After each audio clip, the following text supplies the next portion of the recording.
Metal. Hello everyone and welcome back to Jack 2 Renegade on the Sony PlayStation 3. Now we're returning back to crew because the next mission we have with crew is a bit of a toughie, at least your first time playing the game, because it involves some pretty fine driving, if I do say so myself. Hey, Sugar Plum. You new here? Well, what you got that's, hot? And, wait, I've seen you before. You're with the Underground. Shh! I'm Tess. Torn sent me to spy on Crew. Play along, and I may be able to get my hands on a few of Crew's secrets. Ooh, I love undercover work, baby. But, two can work better than one. Let me help you out. Wow, there sure are a lot of bottles back here. Woo! Ooh, that goes down, ooh, boy. Gee, I suppose that's real gold floating in here? How about this purple stuff? Whoo! Jack. That's the stuff. I need you Fire and that talking rat to go around and make a few collections for me. Hey there, 5 gins. How's crimes? What's his problem, eh? Nothing. I'm just fine. Mind your own business. I sometimes feel so very... Listen, very I have 6 clients around town who are about to make money drops for me. I need you to collect each money bag as fast as you can. And take care of any guards who get curious. Get the money bag too late, then some sound. So dry! You know what's the trouble with you, Crow?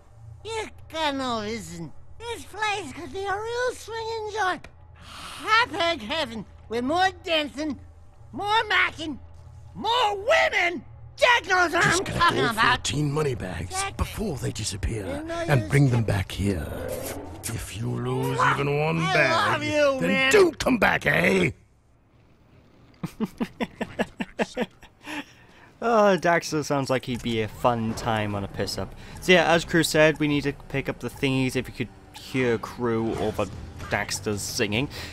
Seriously, Daxter would be a fine time on the night out in the town, if you know what I mean. You know, he'd be pretty fun, you know. And he seems to be like one of those people who gets pissed and then he buys all the drinks all night long for you, so you can't complain.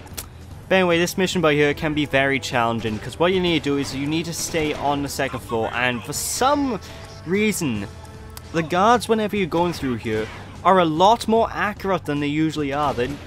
Like, in most cases, the guards are pretty much like stormtroopers, their aim is awful, but for some reason, in this one mission, they're always on the mark, and as you can see, my vehicle's starting to smoke.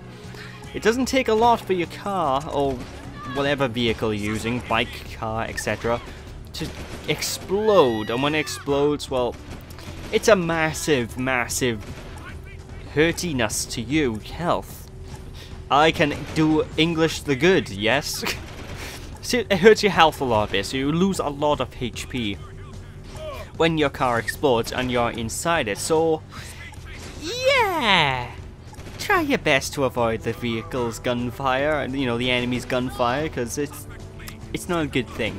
And you do need to be really quick. I mean, you need to make precision turns. You need to be really accurate as well, because it's so easy to just miss one of these collectible money bags. Now, because otherwise someone else will pick them up, you know? You need to be quick by here. And it's quite unfortunate how difficult this mission is, because the way the driving controls work, they're very slippery. Like, unless you do a lot of brakes and go slowish, you can't really turn effectively. And that makes this mission so difficult just to get through.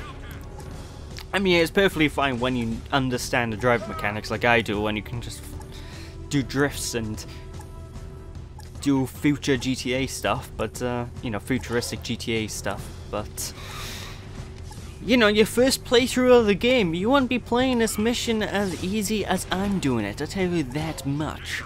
Like, I remember my first playthrough of the game. This mission took me a good 10 tries, because I kept missing the power-ups and it drove me mad. And one of the big things about this game, well, actually, one thing I should say first. Whenever your vehicle starts flaming, you ask your Q to basically jump out and find a new car, because otherwise you're gonna die. But one of the big things about this game that I haven't really touched upon yet is its sheer difficulty. Now, from the most part, at this point in the game, the difficulty has been... It's been alright, you know, it hasn't been too hard, hasn't been too easy. It's been right there on the medium difficulty level. That's soon going to change, because this game... It's pretty notorious later on for being an insanely difficult game, and... Basically, the difficulty of Jak and Daxter 1 was ramped up to overdrive for this game. I tell you guys, it's bloody insane. But I digress.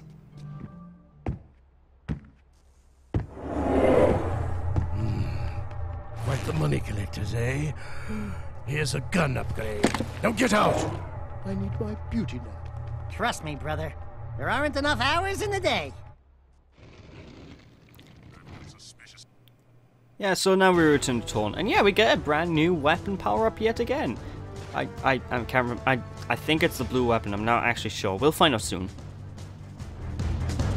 One of my old guard comrades was sent to the pumping station. There's been no word from the patrol, and after what you guys ran into out there, I'm afraid she may need some help. Did you say she? Don't even think about it. Stop that! This is serious, you moron. Wah! That's right. Don't mess with the sugar. This friend of mine has helped the underground many times before. Go back to the pumping station and take a look around. Render assistance if needed. Now get your squirrely ass out of here.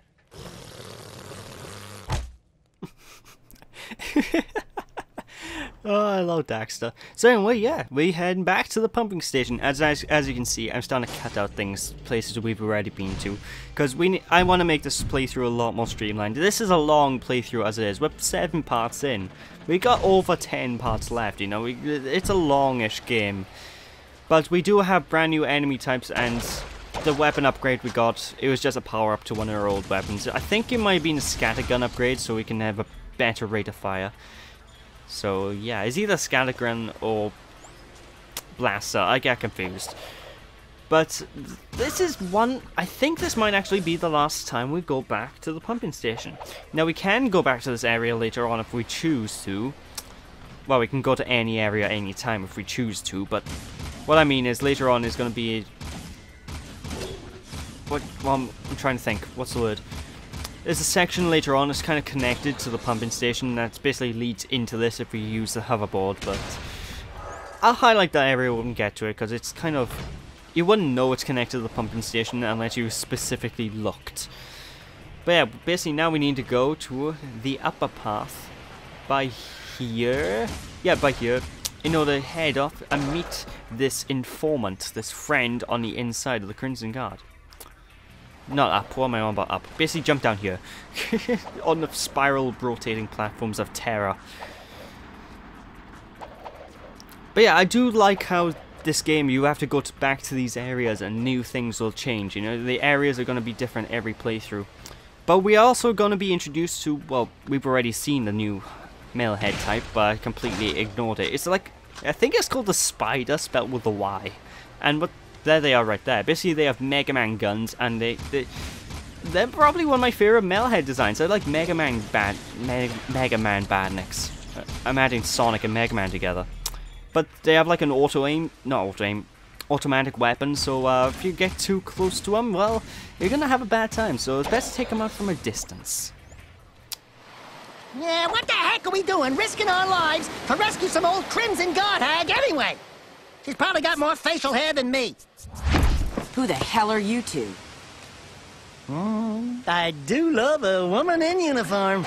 Want to bark some orders at me? Woof, woof. I'm your soldier on the front lines of love. Waiter, foxhole for 2. Keep talking and I'll raise your voice a couple of octaves. Easy.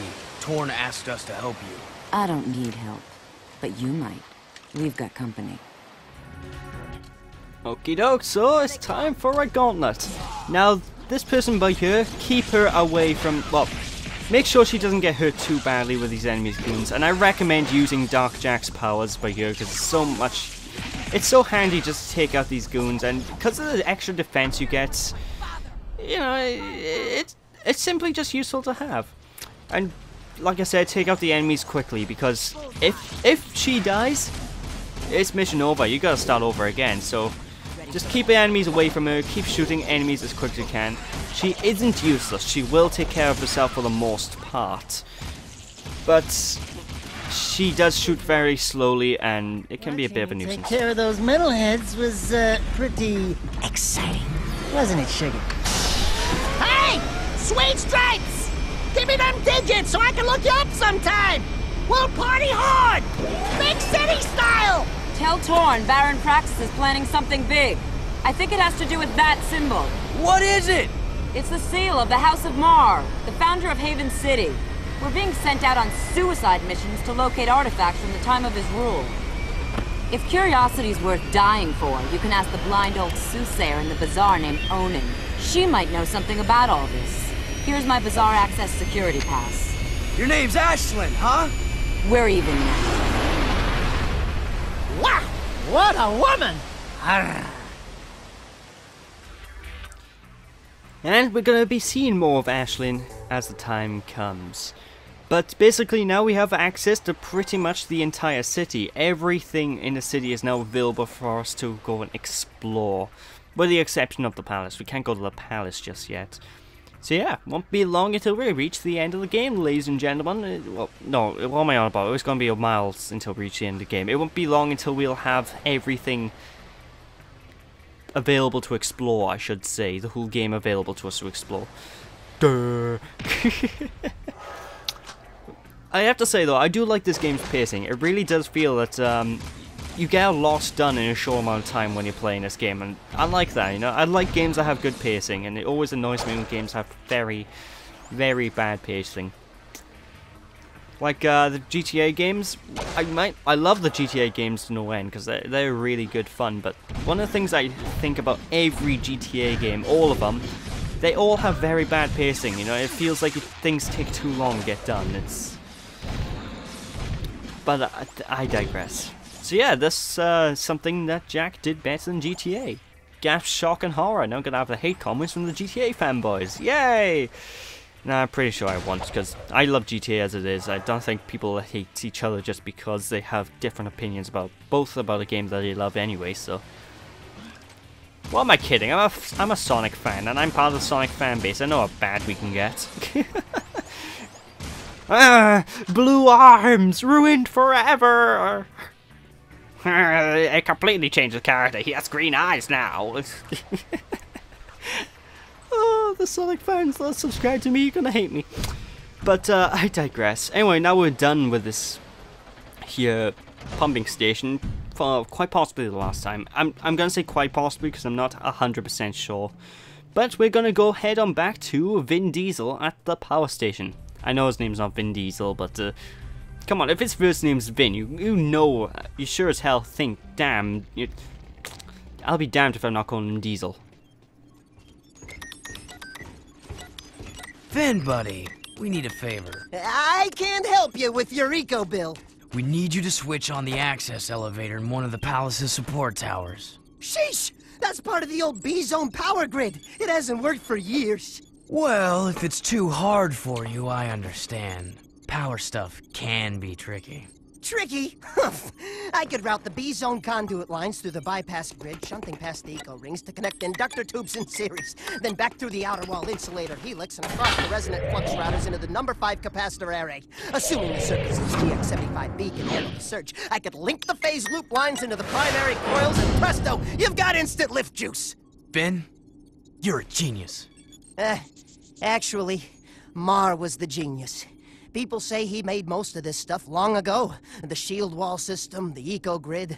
Anyway, to get that elevator moving, you gotta find and turn on all the old B-Zone power boxes located in the city. There are 5 of them. That doesn't sound so tough. No, except those power boxes are guarded by motion-sensing turbo cannons. But if you can destroy the cannons and switch the boxes on, I can do the rest. Just don't tell the Baron I ever saw you. This is a no-hover zone! I just say, I find it really weird. Jack's voice in that cutscene. He reminds me of Shadow the Hedgehog in Sonic Adventure 2 and Heroes when they had David Humphrey as the voice actor, you know? I'm the coolest. But I digress. Anyway, now we need to destroy all these turrets, and each of these turrets have a switch underneath. Basically, go to each of the big glowy green dots on the minimap and we'll be able to progress further. And it's times like this I really wish I have the hoverboard, because I don't like using the vehicles when I'm getting around here unless I'm getting chased by the enemies, and the hoverboard will make things just a little bit quicker. But yeah, like I said, just go to each of these turrets, and you know these turrets, they basically pop out whenever the police are chasing after you. You're fine for the first turret, but as you move on to the second and third turrets, the cops will be on to you and it'll start doing nothing apparently, because where the hell are they? Well, they're meant to be coming after you, but oh, there's one. There goes one. I don't know, they're not being very effective here. I don't know. But anyway, the turrets are pretty slow, because when they lock out onto you, the turrets, they'll lock in place, which means you can basically move out the way at 2 miles an hour and they'll miss. So yeah, the turrets, you're very unlikely to get hit by them. If you get hit by them, I don't know what to say. I've never been hit by them, apart from that one time when I was focused on enemies, because when I used to play the game, I used to be quite the little shit, if you will. And I used to just go around killing people because, haha, I am evil! Even though I'm a protagonist, but that's beside the point. I like to roleplay a lot in my video games, you see, back when I was a wee lad.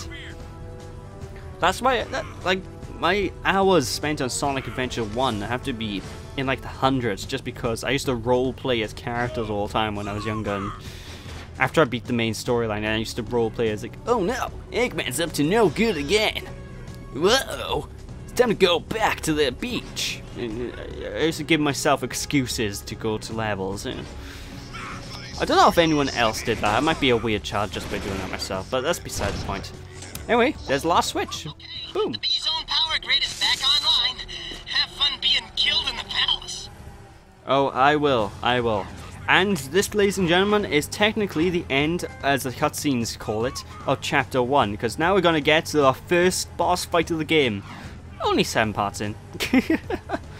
So thank you all for watching, ladies and gentlemen. Hope you all enjoyed. Don't be sheepish, and when we return, we're going to take the fight to Baron Praxis himself up in his palace. So thanks for watching, people. Hope you all enjoy. Don't be sheepish. I'll see you all next time. Bye! Leave me alone! 3 forces in my face! Seriously, the speed you go up in this elevator is insane. See you all next time, guys.